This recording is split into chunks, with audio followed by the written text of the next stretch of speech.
માહિતી ગણીશું જેમાં બે ટાઈપના દાખલા આવે છે વહેંચણીની રીતો મૂડી વધારાની પદ્ધતિ અને મહત્તમ નુકસાનની પદ્ધતિ આજે આપણે જોઈશું મૂડી વધારાની પદ્ધતિ એની ઇન્ફોર્મેશન મેળવીશું ત્યારબાદ આપણે જોઈશું મહત્તમ નુકસાનની પદ્ધતિ આની આઈએમપી નોટ્સ હું ટેલિગ્રામ ચેનલમાં મોકલું છું તો પ્લીઝ ત્યાં જઈને પણ તમે નોટ્સ મેળવી શકો છો ચલો આપણે જોઈએ મૂડી વધારાની પદ્ધતિ આની અંદર હવે સ્ટેપ ઉપર હાલે છે તમારા સૌથી પહેલા લખવાનું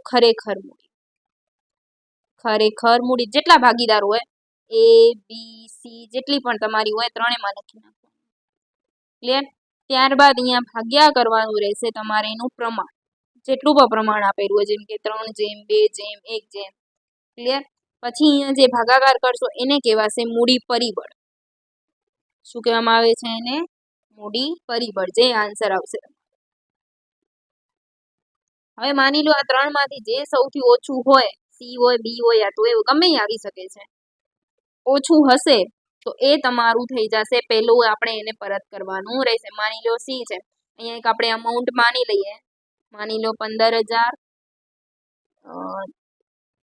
12,000 અને 6,000 આપણે એક્ઝામ્પલ તરીકે જ માનીએ છીએ ચલો 15,000 12,000 6,000 ભાગાકાર કરીએ તો 15,000 ભાગ્યા 3 એટલે કોણ આવશે 5,000 12,000 ભાગ્યા 2 એટલે 6,000 અને 6,000 ભાગ્યા 1 એટલે કે 6,000 ક્લિયર છે હવે આ ત્રણેયમાંથી સૌથી ઓછું કોણ છે તો કે અહીંયા જોવા જઈએ તો આ સૌથી ઓછો કહેવાય અહીંયા મૂડી પરિબળમાં ચેક કરવાનું રહેશે કે મૂડી પરિબળ સૌથી ઓછું કોણ છે તો કે એ 5,000 તમારે પાછી અહીંયા મૂડી લખવાની રહેશે આ ખાલી ગણતરી માટે જ છે તમારું મૂડી લખી નાખીએ 15,000 12,000 અને 6,000 ક્લિયર હવે માઇનસ થઈ જશે તમારો કોણ છે આપણો આ એ તો કે એ નો વધારો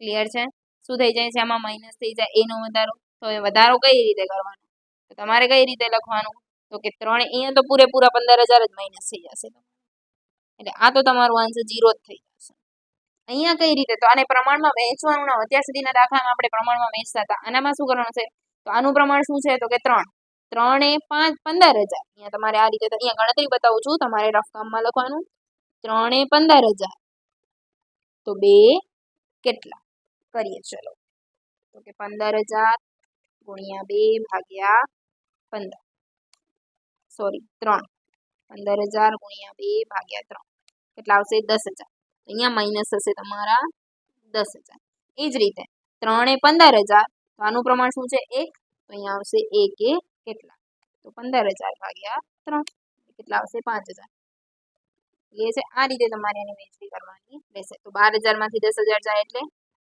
2,000 અને 6,000 માંથી 5,000 જાય તો 1,000 ક્લિયર છે વળી પાછું આપણે મૂડી પરિબળ ચેક કરવાનું જો સરખું આવે તો તમે એકને લઈ શકો છો બાકી સરખું ના આવે તો જે ઓછું હશે તો ચલો પાછું મૂડી પરિબળ જોઈ લો ડાયરેક્ટ જ સમજાવું છું 2,000 ભાગ્યા 2 એટલે 1,000 ને 1,000 ભાગ્યા 1 એટલે 1,000 એટલે આ બે માંથી બંને 1,000 જ આવે છે એટલે ગમે લખી શકો પણ જે સૌથી મૂડી પરિબળ તમારે પાછું ચેક કરવાનું રહેશે અહીંયા 1,000 ને સી ને કરીએ તો માઇનસ સી નો વધારો તો કે 1,000 તો 1 એ 1,000 તો 2 2,000 માઇનસ થઈ ગયું તમારું 0 0 ને 0 તો અહીંયા પહેલી પ્રાયોરિટી કોક આવતું હોય તો પહેલા એને આપણે આ તો કોષ્ટક પછીની વાત છે મેન ગણતરીનું છે મૂડી વધારાનું તો અલગ તમારું આખું કોષ્ટક બનશે એ કોષ્ટક હું તમને દાખલામાં સમજાવીશ કે કઈ રીતે માઇનસ થાય છે તમારું ક્લિયર આ ખાલી ગણતરી માટેનું હતું હવે આપણે આના દાખલાની માહિતી મેળવશું ચલો દાખલા નંબર 21 વિશે માહિતી મેળવીએ જેમાં મેસર્સ અ બ ક જો 3 જેમ 2 જેમ 1 ના પ્રમાણ નફો નુકસાન વહેંચતા ભાગીદારો છે તેમનું પાકું સર્વે આપણને આપેલું છે એ રોકડની વહેંચણી દર્શાવતું આપણે પત્રક તૈયાર કરવાનું છે સૌથી પહેલા તો ગણતરીનું પત્રક કરવું પડશે દાખલા નંબર 1 ચલો જોઈએ ગણતરીનું પત્રક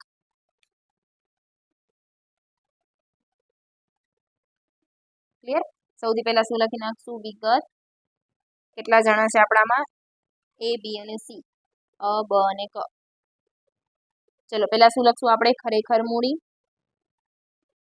કેટલી આપણને આપેલી છે 24,000 15,000 અને 10,000 ભાગ્યા શું કરશું આપણે પ્રમાણ શું આપેલું છે આપણને 3 જેમ 2 જેમ 1 ચલો ભાગાકાર કરીએ તો 24,000 ભાગ્યા 3 એટલે કેટલા આવશે 8,000. 15,000 ભાગ્યા 2 7,500 અને 10,000 ભાગ્યા 1 એટલે 10,000.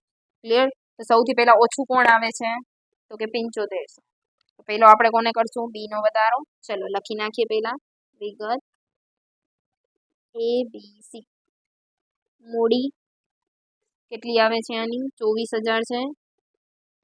જો તમને અનામત આપેલું હોય તો પહેલા એમાં પ્લસ કરી નાખવાનું. હું નેક્સ્ટ લેક્ચરમાં સમજાવીશ કઈ રીતે થશે. 15,000 અને 10,000. નેક્સ્ટ લેક્ચર પ્લીઝ જોજો, જેથી એમાં આપણે થોડોક આનાથી અટપટો દાખલા વિશે માહિતી મેળવશું. માઇનસ કરવાનું રહેશે તમારું. કોનું આવશે? બી. તો કે બી નો વધારો.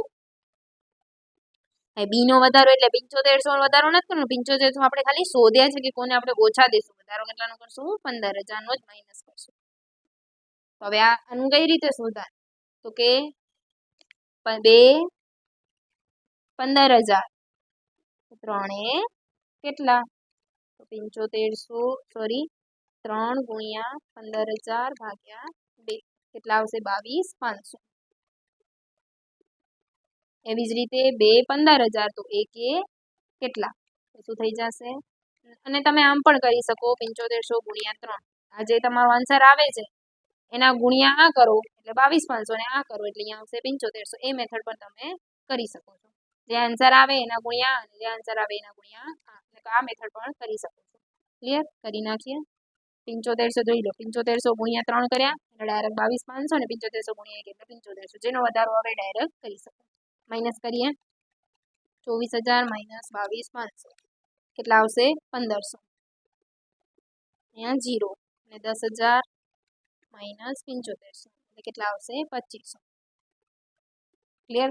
હવે તમને લાગશે 1500 ને 2,500 છે તો ડાયરેક્ટ આ રીતે ચેક નહીં કરવાનું. હંમેશા પહેલા વળી પાછું મૂડી. તો અહીંયા 1500 ભાગ્યા 3 એટલે કેટલા આવે? 500. 15 5 તેરી 15 એટલે 500 આવે. અને અહીંયા 2500 ભાગ્યા 1 એટલે 2500. તો ઓછા કોણ આવે છે? 500. તો અહીંયા કરી નાખી માઇનસ એ નો વધારો. કેટલાનું? 1500. ચલો તો અહીંયા 0 0. હવે 3 1500 તો 1 કેટલા? અથવા તો ડાયરેક્ટ તમે કરી શકો કે 500 ગુણ્યા 1 એટલે કેટલા આવશે? 500. ક્લિયર? તો શું થશે અહીંયા તમારા 2500 માંથી 500 જાય એટલે કેટલા આવશે? 2,000. આ તમારું લાસ્ટ આન્સર રહેશે. ક્લિયર છે? હવે આપણે આની શું કરશું? પત્રક બનાવશું. ભાગીદારનું પત્રક. ભાગીદારની રોકડનું પત્રક. ડાયરેક્ટ વચ્ચે રોકડની હપ્તે વહેંચણી તમારે આખું લખવાનું. શોર્ટમાં લખી. ચલો વિગત. હવે આની અંદર જો લેણદાર હશે, લોન હશે તો પહેલા એ બધું ચૂકવવાનું રહેશે. જો તમે અહીંયા લેણદાર આપેલા છે, બેંક લોન આપેલી હોય તો બેંક લોન આવે, ત્યારબાદ ભાગીદારની લોન આવે ને ભાગીદારની લોન એ અને બી બંનેની છે તો બંનેને ભેગી જ ચૂકવવી પડશે. એની લોન, બીની લોન અને એ, બી અને સી તો તમારા જે ઓરિજિનલ છે એ જ. ચલો મૂડી લખી નાખીએ. લેણદાર કેટલા આપેલા છે? 16,000.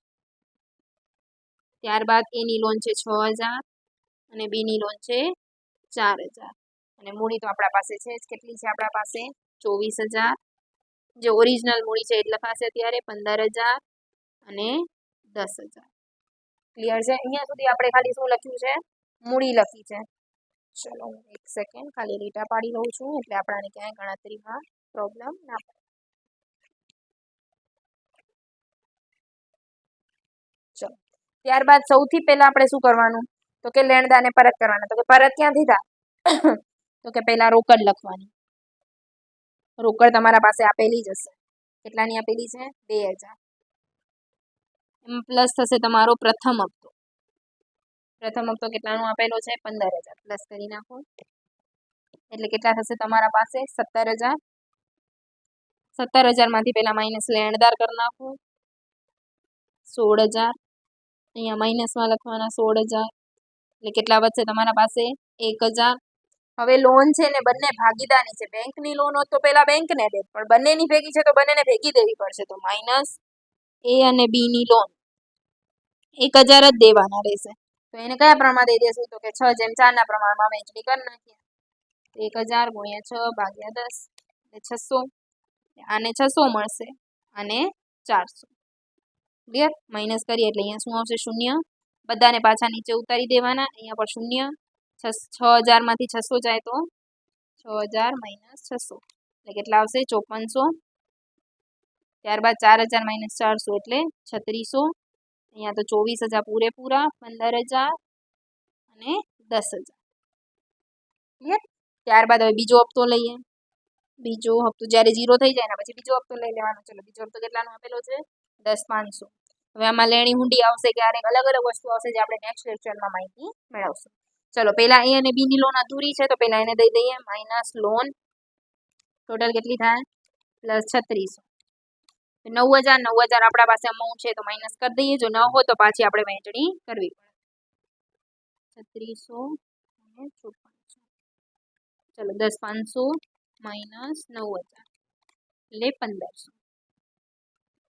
ચલો આ થઈ ગયું તમારું 0 0 0. હવે આવે છે 24000, 15000 અને 10000. હવે અહીંયા કઈ રીતે વસ્તુ થાય છે? તો અહીંયા સૌ પ્રથમ તમારે શું કરવાનું રહે છે? હવે અહીંયા વસ્તુ જેટલી વધારાની ઇન્ફોર્મેશન આપણે માઇનસ કરી દીધી છે. હું પાછળ લખું છું. A, B અને C લખી નાખીએ. A, B અને C. કેટલી મૂડી આપણા કને બાકી કેટલી રહે છે? અહીંયા 15000 ની બાકી રહે છે, 1500 ની બાકી રહે છે. A ના કેટલા છે તમારા? 24000, 15000 અને 10000. ચલો જોઈ લઈએ. હવે અહીંયા કઈ રીતે માઇનસ કરવાનું રહેશે? તો અહીંયા તમને ખબર છે સૌથી પ્રથમ કઈ રીતે કોનો લાસ્ટમાં તમારા અમાઉન્ટ વધે છે? A, B અને C માં લાસ્ટમાં કોણ વધે છે તમારું? C કેટલા વધે છે એના પાસે? 2000. તો પહેલા આપણે એને 2000 ની ચૂકવણી કરવી પડશે. પણ 2000 આપણા પાસે અત્યારે છે એની કેટલા છે? 1500 છે. તો આપણે ચલો પહેલા 1500 દઈ દઈએ. માઇનસ C નો વધારો 1500 એટલે શૂન્ય થઈ જશે. અહીંયા માઇનસ કરી દઈએ 1500.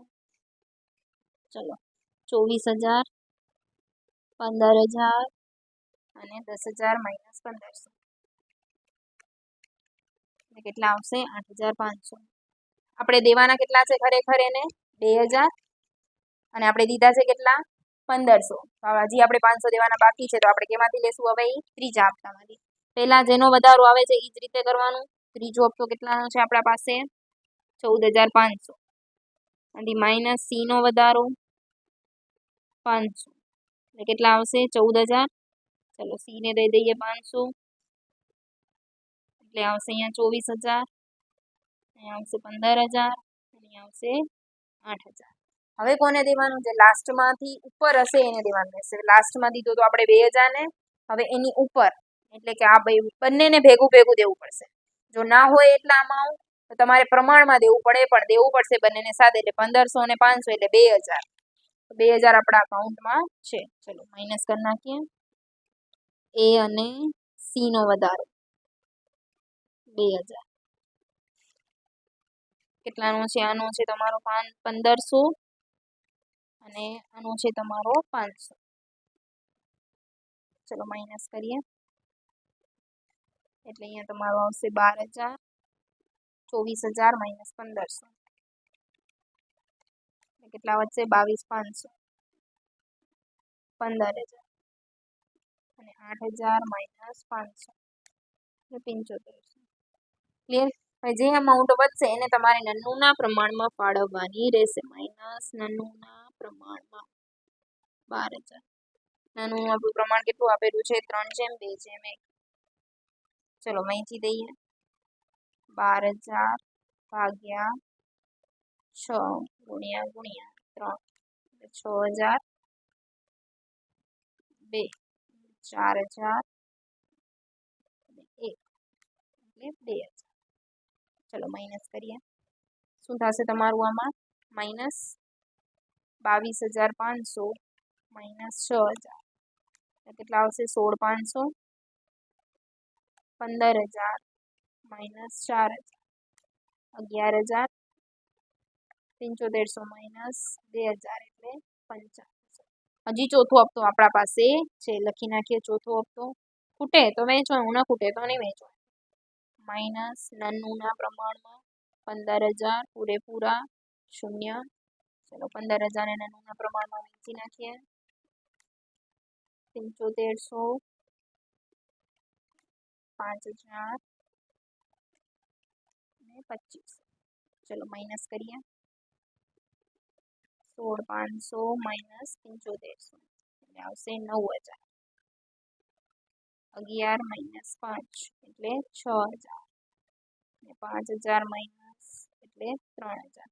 આ તમારું શું થશે? મૂડી તૂટ કહેવામાં આવે છે. મૂડી ખોટ શું કહેવામાં આવે છે? મૂડી તૂટ અથવા મૂડી ખોટ. આ તમારો લાસ્ટ આન્સર રહેશે.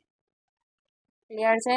ફરી એક વખત સમજાવું છું. તમારે શું કરવાનું છે? વધારાની ઇન્ફોર્મેશન તમારે પહેલા તો આ ગણતરી કરવાની રહેશે. ગણતરીનું પત્રક આવશે તમારું, એ ગણતરીનું પત્રક કરવાનું રહેશે. હવે અહીંયા જેનો ઘટાડો સૌથી ઓછો આવશે પહેલા આપણે એને બાદ કરશું. એના કેટલા છે? તો કે 15,000. તો પહેલા 15,000 દઈ દઈશું, પછી 7500 ગુણ્યા 3 ને 7500 ગુણ્યા 1 માઇનસ કરશું. હવે એ બે માંથી જેને સૌથી ઓછી વસ્તુ પહેલા એને દઈશું.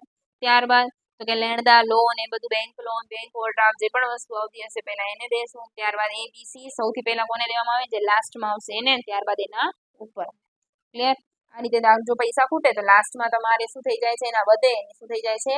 વહેંચણી. આખો દાખલો તમે જોઈ શકો છો અને IMP નોટ્સ તમને ટેલિગ્રામ ગ્રુપમાં મોકલી દઈશ. Thank you.